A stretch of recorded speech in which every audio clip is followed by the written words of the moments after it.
Ready. Play. It's a pretty big match today between two of the most marketable players on tour, probably Coco Gauff and Emma Raducanu. And yeah, it was probably to be expected that on clay at least it wasn't going to be amazing. And Mhm. yeah, it was. I mean, personally, I watched like 2 or 3 games. I just saw, okay, yeah, this is exactly what you'd think it will be. And I just didn't come back to the match at all. Yeah, it was kind of more. It was kind of what I expected. I didn't expect the scoreline maybe that we got, but I expected Goff to probably win in straights. Just force a lot of, just make Emma play a lot of balls, track everything down. The high heavy spin, the Raducanu not able to keep up that consistency. Is a better level from her this week. Better tennis, but she kind of had nothing to show for it in this match. And yeah, I kind of was expecting Coco to, especially on this surface, these conditions. It just didn't give Emma much of a chance going in. Um, so yeah, but I'm interested to see what it's like against Mirra because last week or in Madrid they played and Coco screeched out that first set and then Andreeva kind of went away. So I wonder if yeah that rivalry is going to be fascinating for me for the next 10 years. Coco and Mirra. Yeah, I mean, so far it's not much of a rivalry. It's the one where Mirra tends to have some like meltdown every single Yeah. time. In 2023 Roland Garros, that was probably more physical than mental at the time, although probably both. Just the intensity that they were playing with in the opening set, she wasn't able to keep it up. And of course, Madrid, yeah, that was one where we probably didn't really expect it because 2023 Roland Garros, I mean, Mirra was a kid. But now, she's already won two WTA 1000 titles and she's playing Coco in Madrid. She has these 2 set points.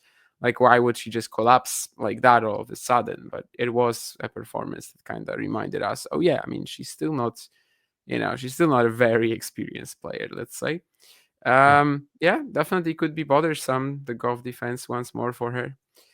Today, Andreeva beats Clara Tauson, and if somebody likes, let's say, astronomical signs or whatever, then you can say that she actually beat Clara on the way to the previous two WTA 1000s. So, well, there's some sort of a story there, I suppose. But that was actually a match that ended up being a little bit more, I guess, competitive than expected given the conditions. Seems clear that when they are playing Mirra and Coco, it's the Russian prodigy that is like more, I don't know, it just feels a little bit more pressure to try to hit through the opponent and not necessarily, that has enough to make it work. It's not her like common, natural, regular game. So she kind of has to step out of the comfort zone, or at least that's how she feels, and that's what she's been trying to do. So yeah, it's difficult. I mean, in Madrid, I was definitely saying that Andreeva is the favorite. Now I'm not so sure about watching after watching their previous encounter.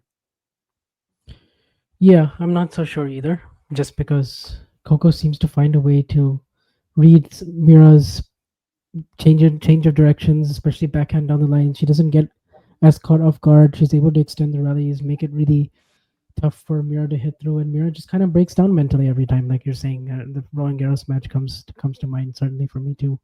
Although when Mira was like 15, but still 16 maybe. But yeah, so I probably just slightly lean Coco. I wouldn't be surprised though if it went three and if Mira won. But I just based on their last few meetings, based on what I've seen this week, and kind of the play style matchup against each other, I'm probably giving a slight edge to Coco. Yeah, when it comes to the poll that we just had on the screen, it seems like the champion will probably come out of that Sabalenka Gauff Andreeva cluster. Anyway, I mean, I do think the champion should come out of this cluster for sure. Unless, of course, there's like a Svitolina massive run or something like that. But obviously she's got it a little easier because she only would need to make one upset. But these three players, I mean, they've pretty much been, well, two of them have been the best players this season, and Goff right now seems to be back in that top shape as well. During this, how do we call it? European clay double, Mediterranean clay double, Yeah. well, whatever. Madrid and What is Rome, that? What is the Dinara trouble? Safina double. Is that Madrid, Rome, and RG? Is that the trouble? Mm. Let's just call it the Dinara Safina double. I think that works the best, probably. So yeah, I mean, in as I said, in Madrid, I was definitely favoring Mirra over Coco, but not anymore considering the circumstances. Looks closer, and it looks like that matchup is in her head a little bit. If you enjoyed this video, make sure you hit that like button. Don't forget to subscribe and click that notification bell so you don't miss out on all things tennis.